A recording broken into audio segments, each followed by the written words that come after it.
Om Bhurбhuvassuham Tatsaviturvarenyam Bhargo Devasya Dhimahi Dhiyo Yonah Prachodayantam.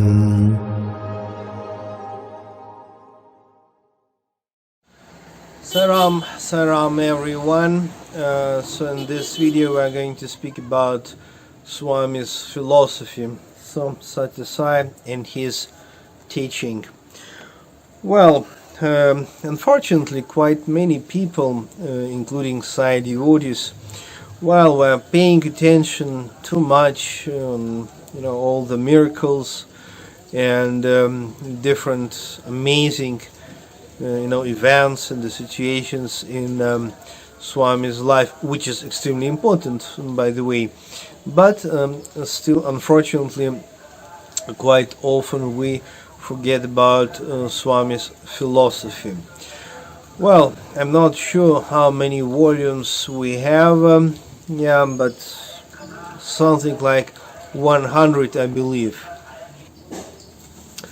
So we have Sathya Sai Speaks, we have summer showers in Vrindavan, we have Vahini books, so finally quite huge number of volumes. And that's very interesting why Sri Sathya Sai was intensively giving us philosophy, not only darshans, not only miracles, not only materializations, but philosophy as well.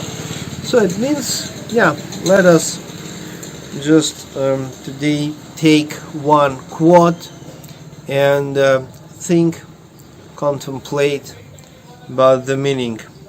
So actually that's chapter from the quote from first chapter, Sathya Sai Gita, one of my for sure favorite book. Okay, quote. There are many types of knowledge, but there is only one greatest knowledge. This is self-knowledge. The knowledge of one's eternal true self. This is the knowledge of the unchanging ultimate reality. And your true self was never born and will never die. End of the quote. Well, that's very interesting that Sathya Sai is famous as the Bhakti Yoga master. Of course, when we as the Sai devotee speak about Swami, it's not proper to call him master. In the usual sense, he was the divine incarnation, avatar of our age, but at the same time, if we say that he was master, spiritual master, in a sense, like Krishna, like Buddha, like Jesus, so like the divine incarnation, then it's okay to call him spiritual master, if we understand his level. And of course, quite often we think about his philosophy as Bhakti Yoga philosophy, so philosophy of path to the God through devotion. But actually, if you study carefully, most of his books, his divine discourses, lectures, we can easily find that actually self-inquiry, which is almost Advaita Vedanta philosophy, that exactly is the core of his message. Of course,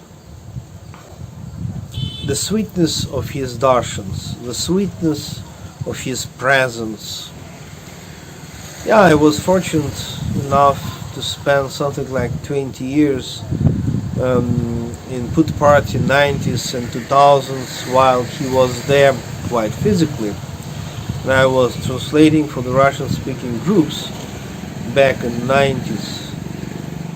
So I have books, I have videos with my memories about this divine joy, sweetness of communication with Swami, our Divine Master. But at the same time, actually, most of his lectures, divine discourses, and Vahini books, they have a purely Advaita Vedanta message. That's very interesting. And of course, there is no any contradiction in that. You see, the question of true self and then self-inquiry, this is the most important message for Swami, at least that's my opinion. And in this very quote, he is telling about the greatest knowledge, which is the self-knowledge.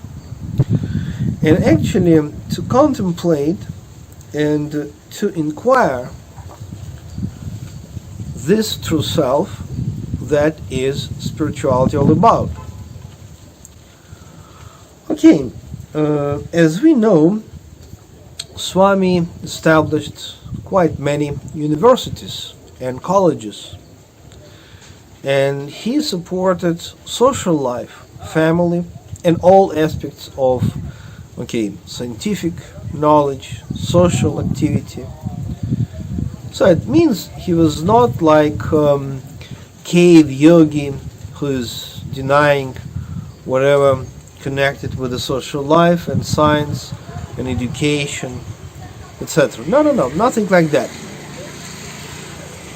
It was very balanced approach when self-inquiry, pure Advaita Vedanta philosophy and approach was in balance, in a very special balance with social life, family values, if you wish, science and charitable projects.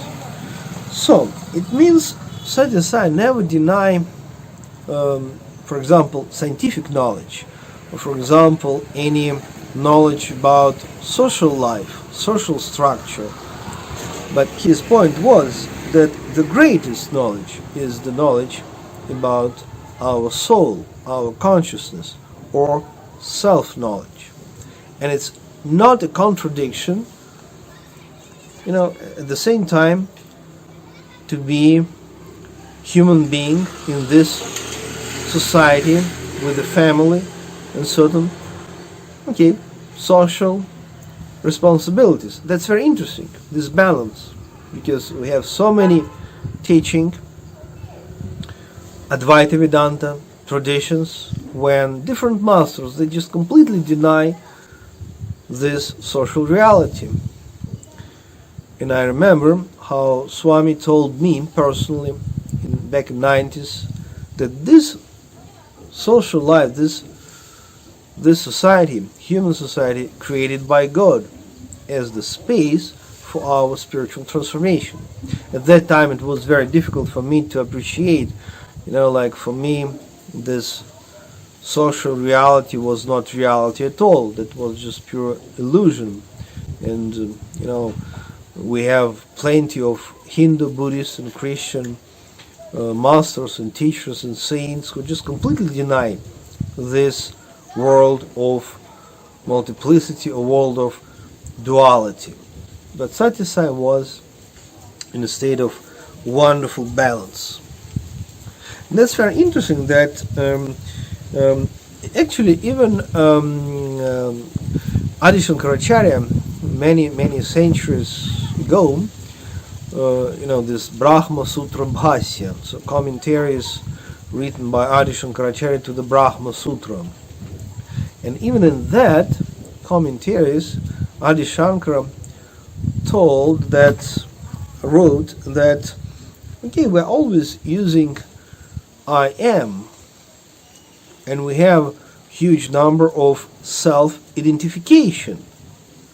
Our mind, our intellect, our memory, emotions, and of course, our physical body, male, female, Okay, Indian, Chinese, German, Russian.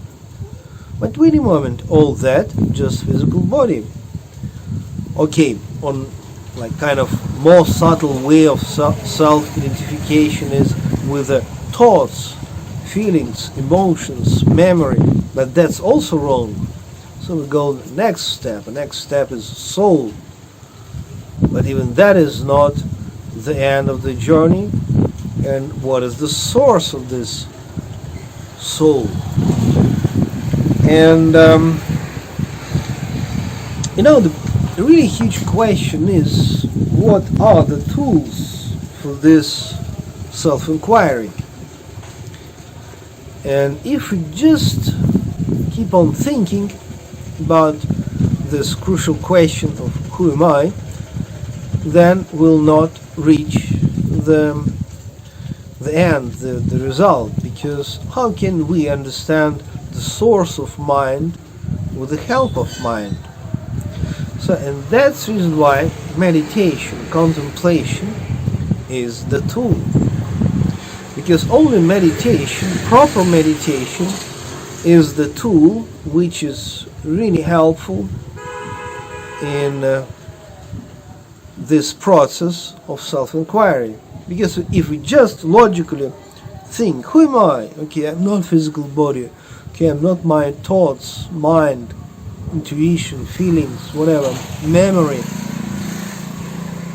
Nice. Many people say the same. But, who can experience?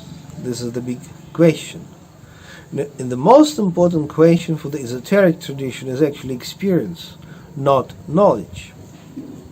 If to speak about knowledge, that's very easy. Go purchase maybe a dozen of books, read it, and you know. But the question is about spiritual, divine experience, actual experience of that truth. For example, okay, Swami is telling us, your true self was never born and will never die. So he speaks about absolute consciousness. And intellectually we know about it, but the question is how to experience. And for that we need meditation, and for that we need grace. Okay, Saram, God bless all of us. See you next time.